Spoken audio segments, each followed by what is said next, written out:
आज का पहला प्रश्न है, निम्नलिखित में से किसके द्वारा कानपुर में भारतीय कम्युनिस्ट पार्टी की स्थापना की गई? शौकत उस्मानी, सिंगारवेलु चेट्टियार, सत्यवक्त नायक, मुजफ्फर अहमद। देखिए, कानपुर में सितंबर 1924 में एक पत्रकार सत्यवक्त नायक द्वारा भारतीय कम्युनिस्ट पार्टी की स्थापना की गई और इसका मुख्यालय भी वहीं स्थापित करवाया गया। इसका पहला सम्मेलन भी जो है कानपुर में ही हुआ था और पहले सम्मेलन की अध्यक्षता जो है पेरियार ने की थी। वहीं सिंगारवेलु चेट्टियार ने 1925 में मुंबई में भारतीय कम्युनिस्ट पार्टी की स्थापना की है। तो देखिए, आपको दोनों ही नाम याद रखने हैं। यहां पर कानपुर का पूछा गया है, अगर मुंबई का पूछा जाएगा तो आप बताएंगे सिंगारवेलु चेट्टियार, और मुंबई में कब हुई है? 1925 में हुई है। तो कई बार क्या होता है कि आप लोग कंफ्यूज हो जाते हैं, सिंगारवेलु चेट्टियार लगाते हैं और कहीं पर सत्यवक्त नायक लगाते हैं, तो आपको ये याद रखना है। इसके अलावा भारत में पूर्ण स्वाधीनता की जो मांग है वो सर्वप्रथम भारत की कम्युनिस्ट पार्टी के द्वारा ही की गई थी। तो यहां पर आपका सही आंसर होगा पहले का सी वाला, सत्यवक्त नायक। दूसरा प्रश्न है आपका, निम्नलिखित में से किस आंदोलन के दौरान बनारस में राष्ट्रीय शिक्षा के विकास हेतु काशी विद्यापीठ की स्थापना की गई? स्वदेशी आंदोलन, असहयोग आंदोलन, सविनय अवज्ञा आंदोलन, भारत छोड़ो आंदोलन। 1920 के असहयोग आंदोलन का प्रभाव जो है पूरे उत्तर प्रदेश में हुआ है और इसी आंदोलन के दौरान बनारस में काशी विद्यापीठ की स्थापना 10 फरवरी 1921 को बाबू शिव प्रसाद गुप्ता और भगवान दास ने की थी। तो यहां पर आपका सही आंसर है दूसरे का बी, क्योंकि इसकी स्थापना असहयोग आंदोलन के दौरान हुई है। तीसरा प्रश्न है आपका, उत्तर प्रदेश किसान सभा का गठन निम्नलिखित में से किसके प्रयत्नों से किया गया था? मदन मोहन मालवीय, गौरीशंकर मिश्र, इंद्र नारायण द्विवेदी या उपयुक्त सभी? उत्तर प्रदेश किसान सभा का गठन जो है 1918 ईस्वी में गौरीशंकर मिश्र, मदन मोहन मालवीय और इंद्र नारायण द्विवेदी के संयुक्त प्रयत्नों के द्वारा किया गया और इस सभा को आगे बढ़ाने में बाबा रामचंद्र दुर्गपाल सिंह तथा सिंगरीपाल सिंह का महत्वपूर्ण योगदान रहा। बाबा रामचंद्र ने 1920 में उत्तर प्रदेश के प्रतापगढ़ में अवध किसान सभा की स्थापना की थी। यानी एक व्यक्ति और हैं जिनका नाम है बाबा रामचंद्र। तो बाबा रामचंद्र का जो संबंध जो है वो अवध किसान सभा से है, जिसकी स्थापना जो है 1920 में इन्होंने की थी। तो यहां पर ये सभी लोग इसमें शामिल हैं। तो आपका सही आंसर होगा तीसरे का डी, उपयुक्त सभी। चौथा प्रश्न है आपका, भारत शासन अधिनियम 1935 के तहत प्रांतीय विधानसभा चुनावों में निम्नलिखित में कौन संयुक्त प्रांत के प्रथम प्रधानमंत्री बने? राम मनोहर लोहिया, गोविंद बल्लभ पंत, पुरुषोत्तम दास टंडन, मदन मोहन मालवीय। भारत सरकार अधिनियम 1935 के द्वारा 1937 में संपन्न हुए प्रांतीय विधानमंडल चुनावों में संयुक्त प्रांत यानी उत्तर प्रदेश में कांग्रेस ने कुल 228 विधानसभा सीटों में से 134 सीटें प्राप्त की और कांग्रेस द्वारा प्रदेश में बहुमत की सरकार बनाई गई और गोविंद बल्लभ पंत जो हैं वो संयुक्त प्रांत के प्रथम प्रधानमंत्री बने थे। तो यहां पर आपका सही आंसर है चौथे का बी, गोविंद बल्लभ पंत।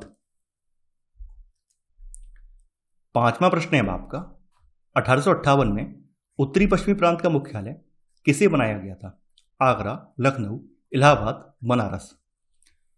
1858 में उत्तरी पश्चिमी प्रांत का मुख्यालय इलाहाबाद यानी प्रयागराज को बनाया गया था।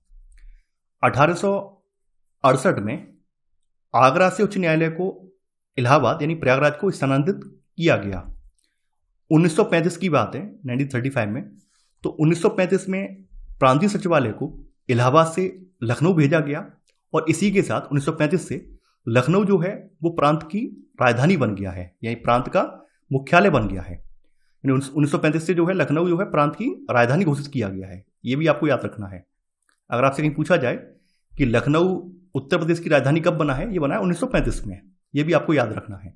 तो यहां पर आपका सही आंसर है पांचवें का सी वाला। छठवां प्रश्न है आपका, निम्नलिखित में से कौन प्रथम भारतीय क्रांतिकारी मुस्लिम थे जो देश की स्वतंत्रता के लिए फांसी पर चढ़े? अशफाक उल्ला खां, अब्दुल कयूम अंसारी, मौलाना शौकत अली, मौलाना मोहम्मद जौहर। देखिए अगस्त 1925 को 1925 को सहारनपुर लखनऊ लाइन पर काकोरी जाने वाली मालगाड़ी को हिंदुस्तान रिपब्लिकन एसोसिएशन के क्रांतिकारियों ने लूट लिया था और इस अपराध के दोषियों को लंबी सजाएं भी दी गई। कई को आजीवन कारावास की सजा मिली और कई को फांसी की सजा सुनाई गई। इनमें से अशफाक उल्लाह खां को फैजाबाद में फांसी की सजा हुई, जो प्रथम भारतीय क्रांतिकारी मुस्लिम थे जिन्हें फांसी की सजा हुई। तो यहां पर आपका सही आंसर है छठवें का ए वाला, यानी अशफाक उल्लाह खां पहले भारतीय क्रांतिकारी मुस्लिम थे जिन्हें फांसी दी गई थी। 7वां प्रश्न है आपका, हिंदुस्तान रिपब्लिकन एसोसिएशन का मुख्यालय कहां बनाया गया? इलाहाबाद, कानपुर, मेरठ, आगरा।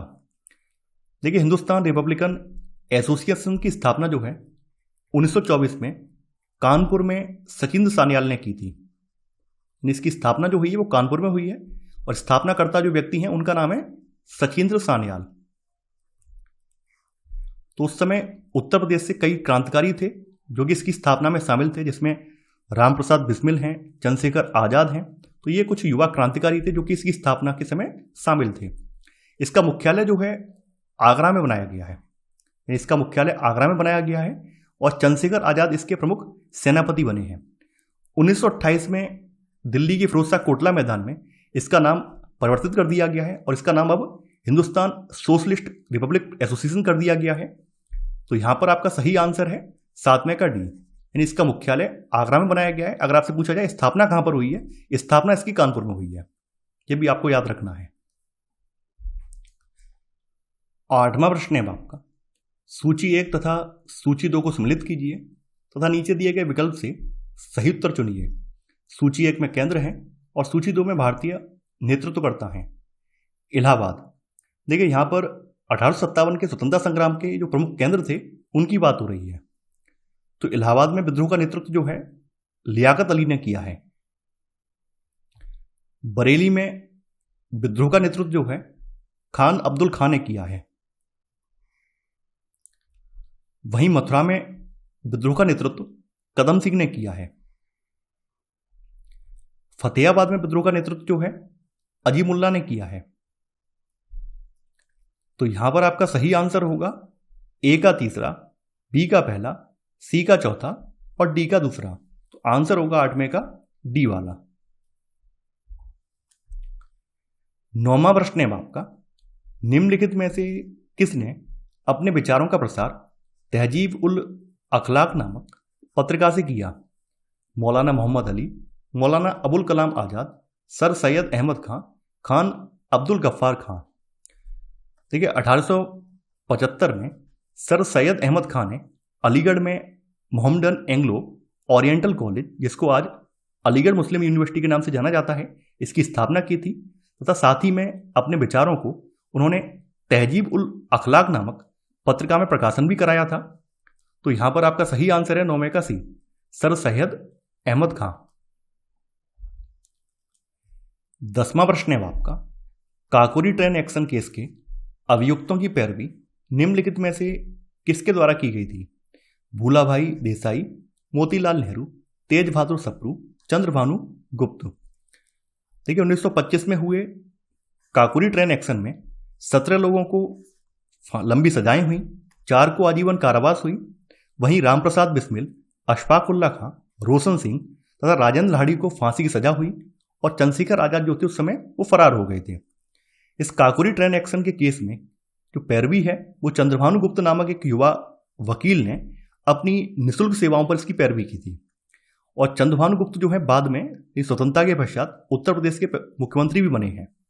तो यहां पर आपका सही आंसर है 10वें का डी वाला। तो ये था हमारा आज का वीडियो। आई होप आपको आज का वीडियो पसंद आया होगा।